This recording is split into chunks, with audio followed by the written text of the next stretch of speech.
They call me deranged. The hope is that they are right. It is of no greater or lesser import for another fool to wander the earth. But if I am right, and science is wrong, then may the Lord God have mercy on mankind. These are the words of Viktor Schauberger, a man born over 100 years ago into his role as a guardian of the earth. Among the magnificent Austrian forests, he grew up wanting only to become a forest warden like his father, grandfather, great-grandfather, and his father before him. But life was to take Viktor far from the peace and solitude of great mountains and forests. Instead, he was to lead the struggle to preserve the earth, the forests and rivers, attacking the exploitation of nature as early as the 1920s. Nature was his teacher. Through an understanding of nature's principles, seen in the flowing motion of water, he gave the world a vision of how technology could be transformed to render free, non-polluting energy for our use. He warned of the consequences facing humanity if the present death-oriented technology continues. He died, betrayed by the same powers who promised to make his dreams a reality, commercial gangsters who take all and give nothing back to the world.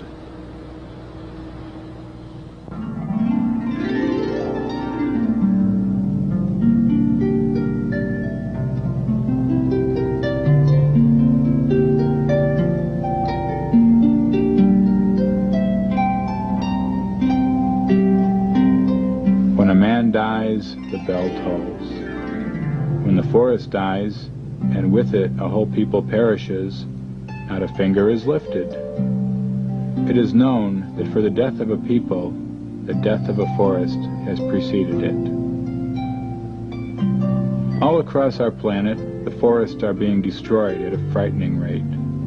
From the Amazon to Sumatra, from Siberia to Australia, from Alaska to California, the great virgin forests are rapidly vanishing, the victims of logging, acid rain, and drought. Only 50 years ago, this part of California was a vast, primeval redwood forest, truly a paradise on earth. Today, less than 4% remains, and every day, more of these ancient giants are felled. Even our national parks are dying of atmospheric pollution. Soon, nothing of nature's beauty will remain for our children. It was in such a paradise that Viktor Schauberger spent his childhood, at home in the forest. Even the family motto, "Faithful to the silent forests," echoed the deep respect the forest wardens once held for the trees. From an early age, he was a keen and astute observer of nature.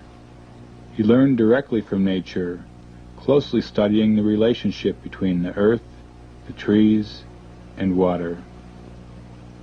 But water, the lifeblood of the earth, became his consuming passion, and he set out to discover its laws and character, to learn the secrets of its power. Far from being merely an inorganic substance, Viktor perceived water to be alive, and with its own cycle of birth and transformation into higher forms of energy. He spent hours studying the flow of the natural waterways, how water moves in characteristic patterns, how water currents become stronger in the early hours of the morning when it is coolest, and particularly during full moon. He recalled the stories passed on from his ancestors who utilized their knowledge of water to transport logs down from the high forested mountains. They built constructions down the mountainsides which made the water flow in serpent-like spirals. I knew that my father transported hundreds of thousands of cubic meters of beechwood over long distances, never, however, during the day, but at nights and generally when the moon shone. The reason for doing it this way, as my father often explained, was because water exposed to the sun's rays is tired and lazy, and therefore curls up and sleeps. At night, however, and especially in moonlight, the water becomes fresh and lively, and is able to support the logs of beech and silver fir, which are in fact heavier than water.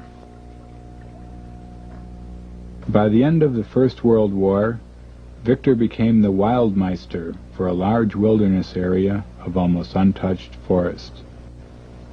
But his employer, an Austrian prince, had problems. He needed money. He needed a way to transport timber down from the remote forest lands. It was Viktor who solved the problem of transportation, building water chutes or flumes based on his own observations of water flow and the knowledge of his ancestors. Through observing the movement of a water snake undulating through the dam beside him came the key to his success with the flumes. By imitating its movements, a combination of horizontal and vertical curves, the water chutes carried the heavy logs effortlessly. A patent for the artificial channel for transporting logs was granted in 1931. It enables heavy logs to slide through specially designed double concave channels without becoming jammed. Experts came from all over Europe to study the constructions, and Viktor was offered a position with the government. Ironically, it was the success of Viktor's invention that opened up the previously inaccessible high mountain forests to commercial exploitation. He was forced to witness the brutal damage inflicted on the land he loved by short-sighted greed. He had observed how the streams reacted when the trees were cut down. When a mountain spring is deprived of its natural protective shade and exposed to direct sunlight, it dries up and does not begin to flow again until the shade is restored. Some mountain springs disappear, never to return. It is a fact that our supply of mountain water is shrinking as the protective forests are being thinned and cut down. When the mountain slopes are bare, rivers turn into thin trickles or dry up completely. Or when it rains, they become raging torrents, bringing floods and devastation. The waterways become blocked with silt and debris, destroying the vitality of the water and choking the lifeblood of the earth. Combined with the damming and regulation of rivers, this begins the vicious cycle of drought and flood.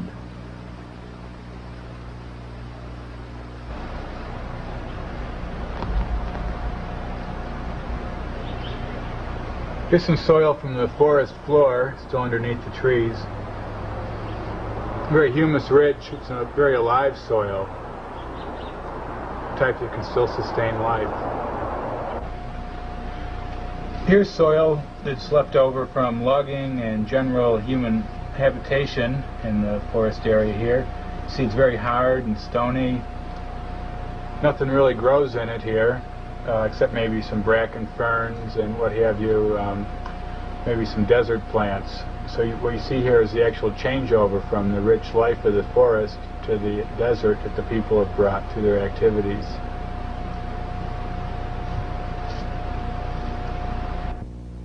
Viktor fought for years against unnatural methods of water regulation. Another patent, granted to him in 1929, was a construct for creating wild brooks and flow regulation. On the outside curve of the stream, concrete triangular structures are wedged into the soil to direct the water flow into the middle of the stream. Stones are placed on the opposite shore to protect it from erosion. Some of these ideas are now being used to try and save rivers and streams damaged by the effects of heavy logging. But back in the early 1920s, Viktor's warnings fell on deaf ears. The large timber companies that sprang up everywhere, with encouragement from the state, had only one goal, the same goal they have today, to transform trees into money as quickly as possible. Angry and disillusioned, Viktor resigned from his position and turned away to continue his explorations of the mysteries of water alone.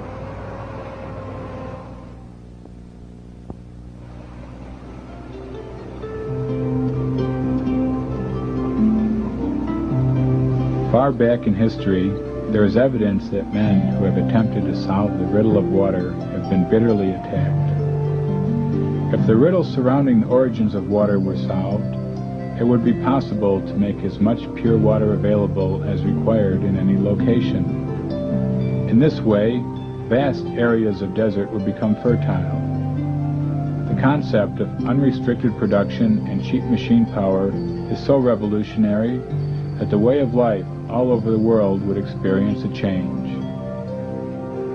As Viktor carefully watched the flowing of water, the infinite patterns formed by its streaming, he became more and more aware of the significance of the vortex as nature's motion towards growth and life. The vortex, or spiral, is the underlying pattern which permeates our universe, a pattern formed by two opposing forces which is made visible in the substance of water. All life moves between two polarities. Without opposite poles, there can be no attraction and no repulsion. Without attraction and repulsion, there can be no movement, and without movement, no life. All that lives moves between an upward spiral toward growth and purification, or downwards through deterioration and degeneration towards death. But within nature, both forces always work in cooperation with each other.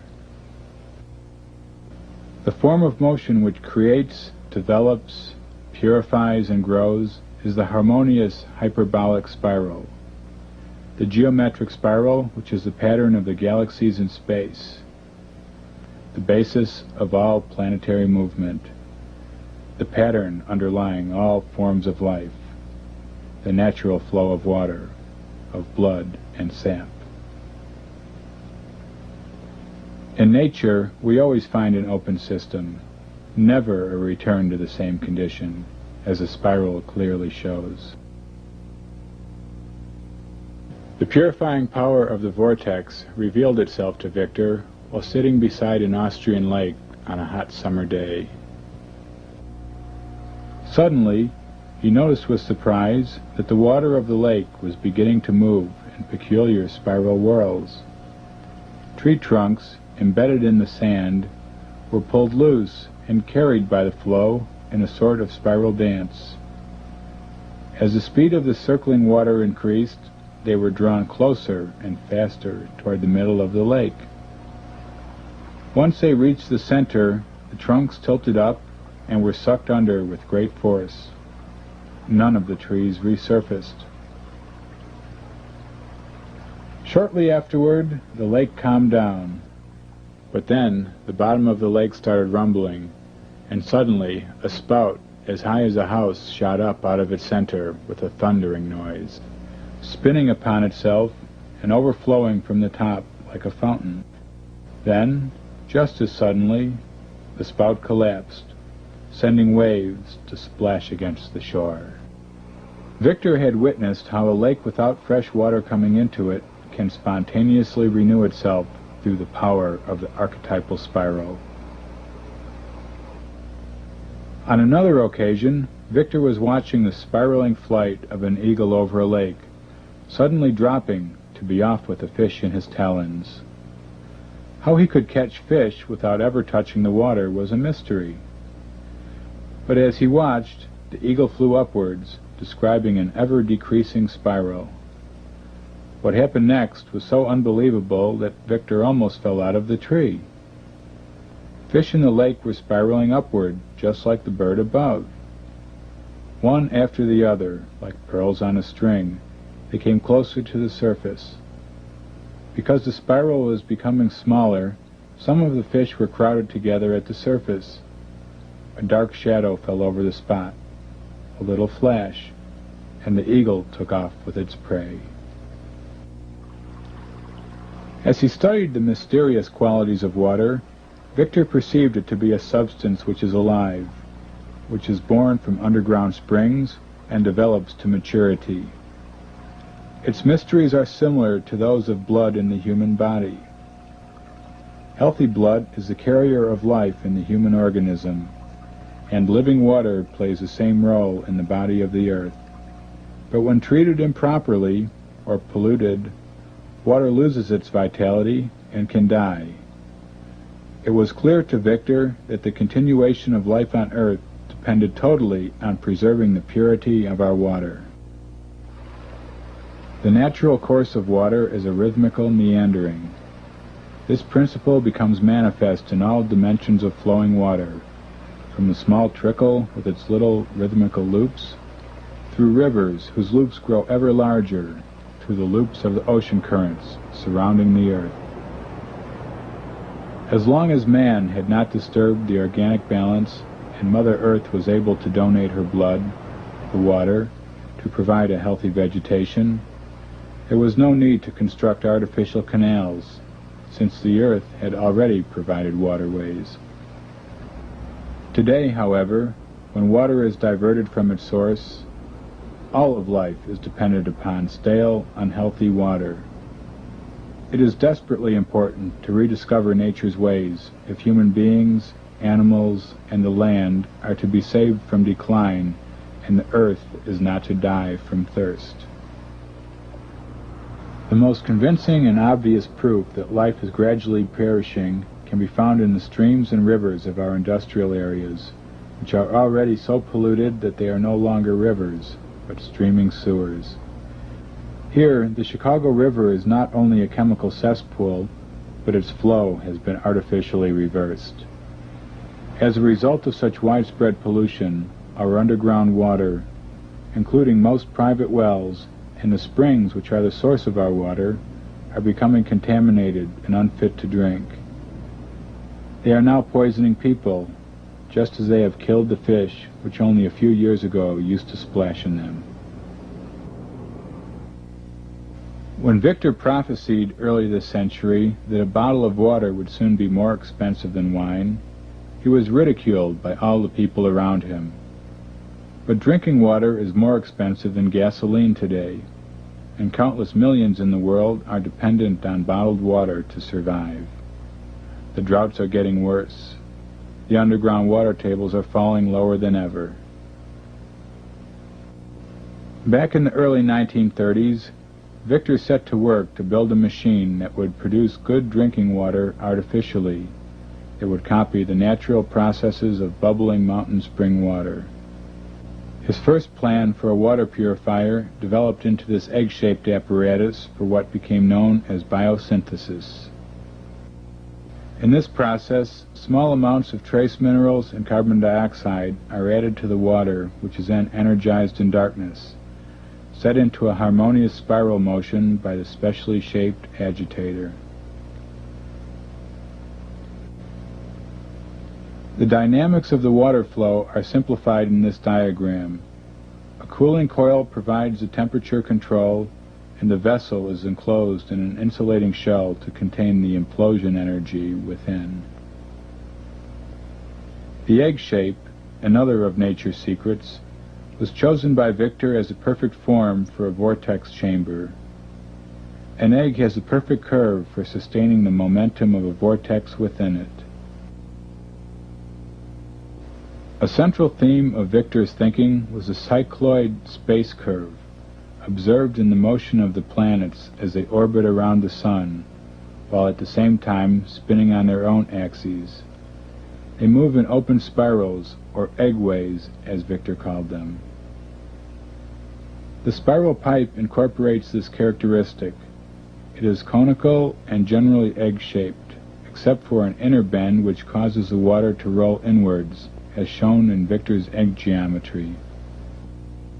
Word soon spread that Viktor Schauberger could make living water, and people streamed to his home to try it, with excellent results. He became known as the water magician. The vitality of water can be measured by its electrical potential. Every drop manifests an electromagnetic field, as does every body on Earth. The structure of moving water consists of layers, and from the outside layer towards the center there is an increased density and an increase in electrical potential. The naturally spiraling movement of water in rivers and streams builds up the electrical charge, but when water is forced to flow through rigid channels and metallic pipes, it short-circuits and discharges its life force.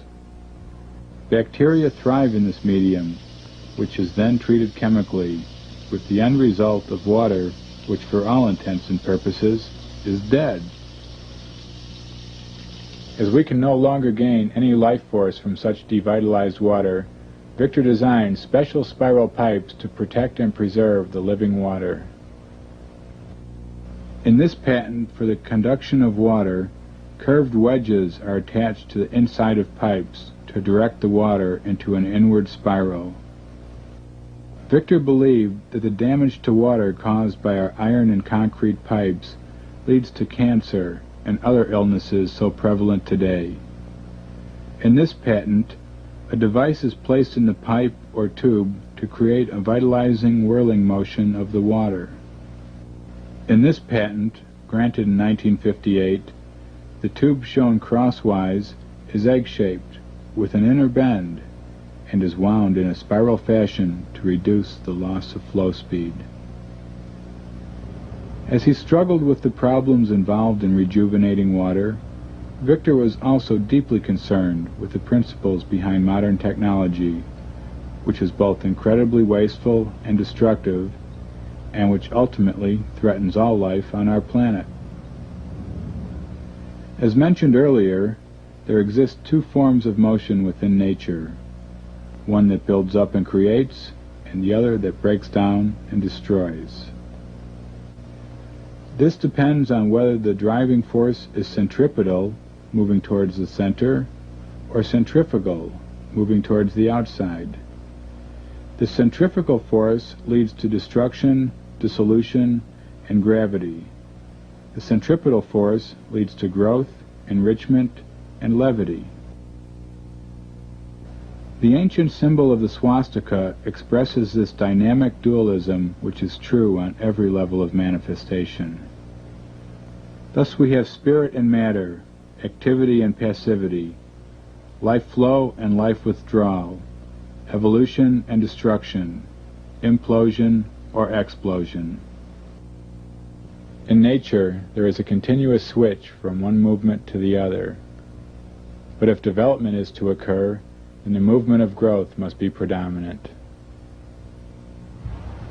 Our technology recognizes only one type of motion, the centrifugal force, which leads to heat, combustion, and explosion through friction and pressure. Through concentrating on the destructive force of explosion technology, we see the breaking down and burning of our fossil fuels and other resources, the disintegration of our environment, and the ultimate manifestation of the death technology, with nuclear reactors spewing out radioactive waste and other poisonous residues. Instead of nature becoming a garden of beautifully blossoming flowers, it becomes a filthy dirt heap of ugliness and death. On the other hand, the implosion technology of Viktor Schauberger is creative, purifying, and constructive. The centripetal motion of the vortex is a suction force which creates an intense vacuum. It cools rather than heats and increases the electrical potential of the water. During hurricanes, twisters, and tornadoes, the same spiraling suction forces are at work, and they can easily lift tons of seawater, whole buildings, or even railroad trains which lie in their path. Imagine what could be achieved if it were possible to produce them by mechanical means. Again, by imitating nature, Viktor developed his suction turbine, or trout turbine, named after his observations of trout moving upstream against the current. The fish is a natural vortex machine. Its open mouth creates a vacuum which propels it forward, and by means of its gills and body shape, a vortex is created around its entire body. Viktor described one occasion on a clear moonlit night when he watched a large trout move into a whirlpool at the foot of a waterfall. As he watched, the trout floated out of this vortex and up the waterfall, as if drawn by an invisible force. In his trout turbine, or implosion motor, water, or air, is guided through a vortex funnel and through specially designed spiral curved pipes toward a central point which forms a strong vortexian motion, condensing and cooling the water. In these pipes, the resultant suction reduces friction and a biological vacuum or negative pressure is created and energy is increased. Totally opposed to the plundering of fossil fuels such as oil from the earth, Viktor had said his motor produces its own driving source through the diamagnetic use of water and air. It does not require any other fuel such as coal, oil, or uranium, since it can produce its own energy by biological means in unlimited amounts, almost without cost.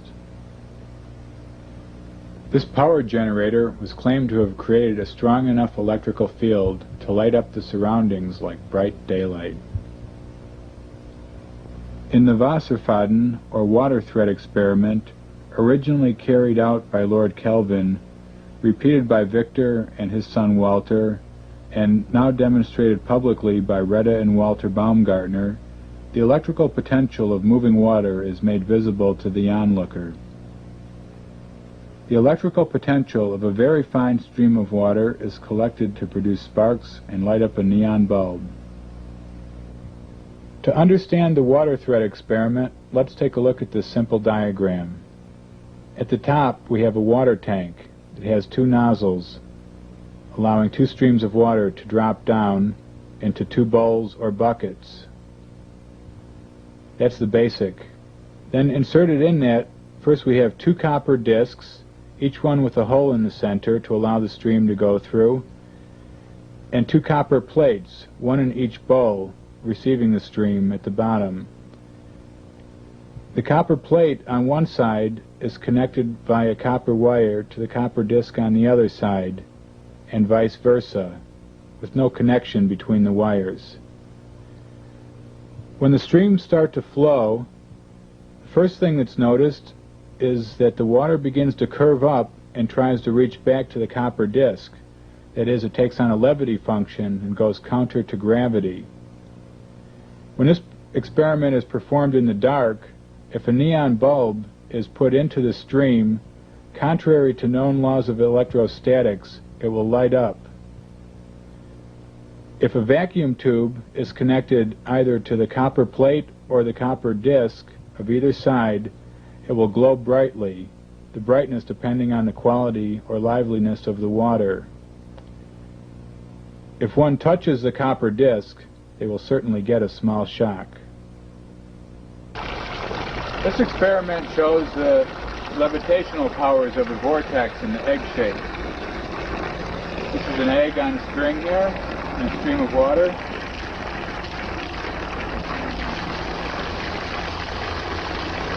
And we see that the egg's been sucked into the stream and actually rotates opposite to the stream. It's rotating upstream.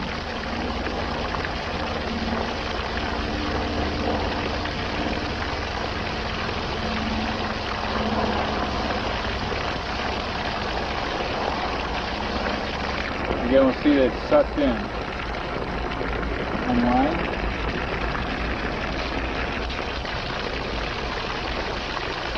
So let's see again go in reverse to the flow.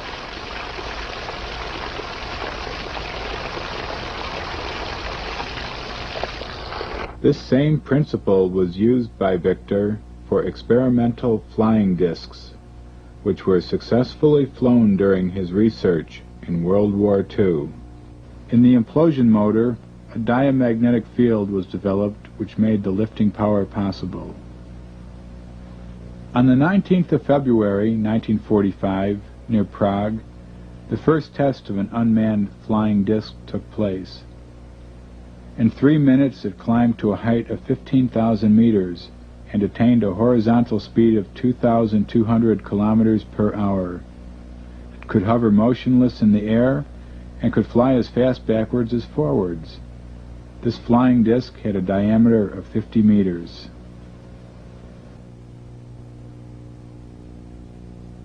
Another model, based on Viktor's prototype, was built by a German engineer, Hermann Klaas, in 1941, who reported, "In all truth, this invention flew with almost unbelievable success. It climbed straight up into the air so suddenly that, unfortunately, it hit the workshop ceiling and crashed to the ground in pieces." In 1934, Hitler had specially requested to meet Viktor and was well informed of his earlier work. Later, during the war, he was given the choice either to develop machines for the Third Reich or he would be hanged. Understandably, he chose the work, and during this time, the Flying Saucer Project was initiated. During this period, consideration was also given to biological submarine design. Viktor was against using biotechnology for destructive purposes, and probably never released his full designs to the Nazis. However, this may have given rise to the rumors later on that Hitler had escaped to South America in a flying saucer or submarine, that his death in the Berlin bunker was a fabrication. Whatever the truth, both the Russians and the Americans were highly interested in Viktor's work. After the war, the Russians ransacked his apartment and then blew it up to prevent the Allies from gleaning any overlooked secrets. He was confined by the Americans in what was called protective custody for almost a year and was forbidden to take up any further research into the atomic energy fields. He had warned about the danger of nuclear power and called the splitting of the atom an offense against nature.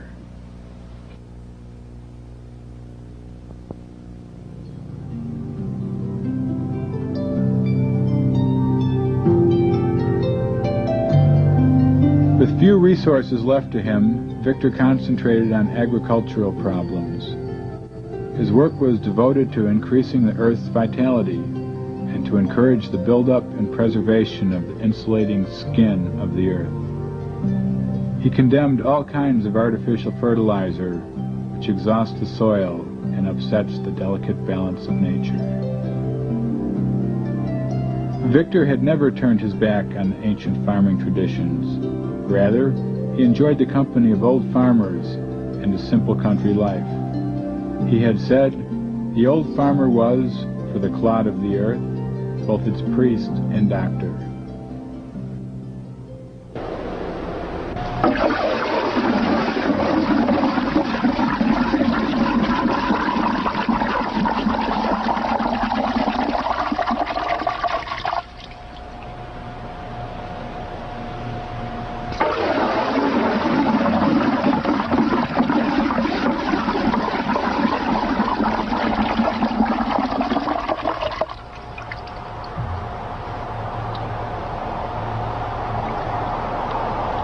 In Schauberger's writings, he relates one ancient practice that had survived up to his time, and that was called the practice of clay singing.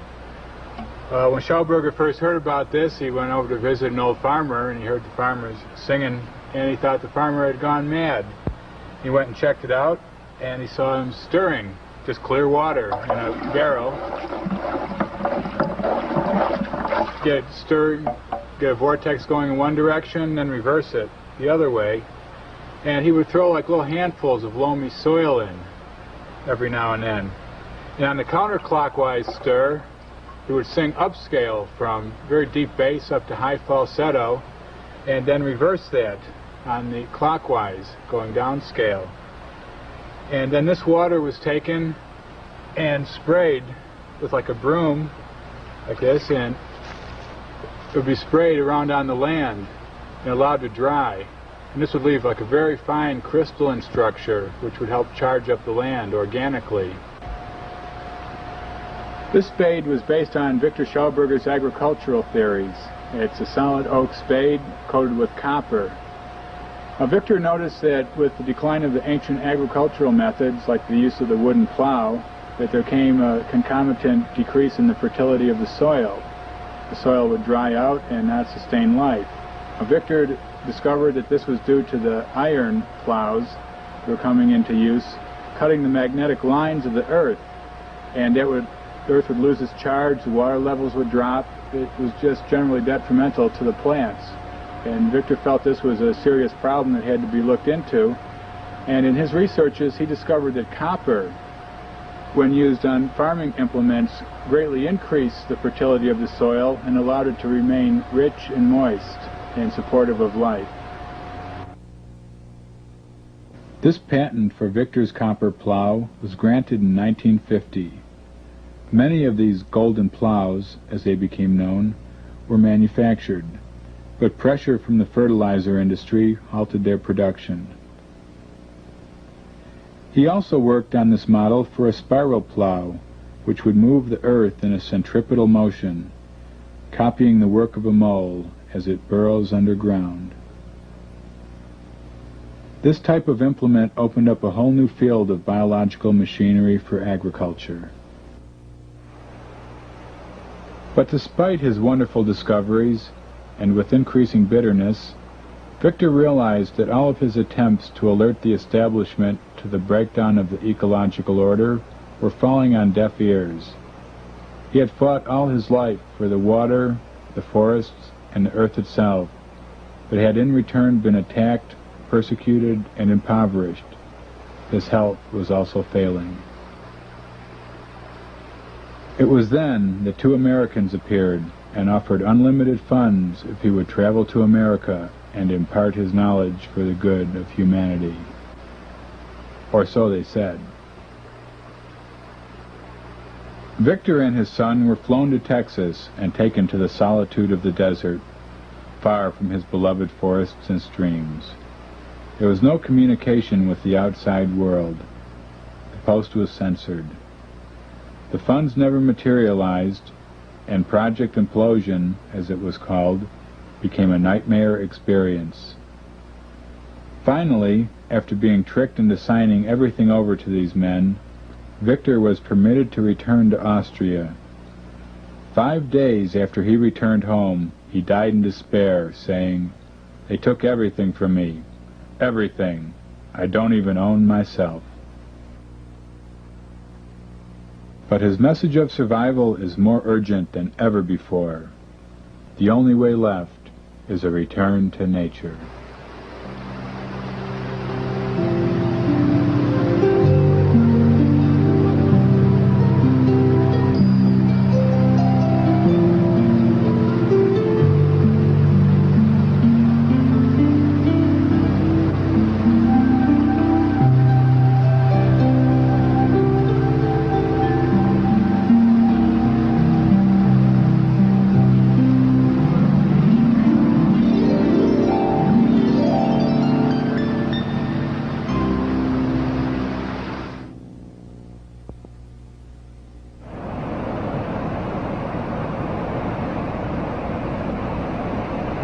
Elements die as men die on account of the corruption in them.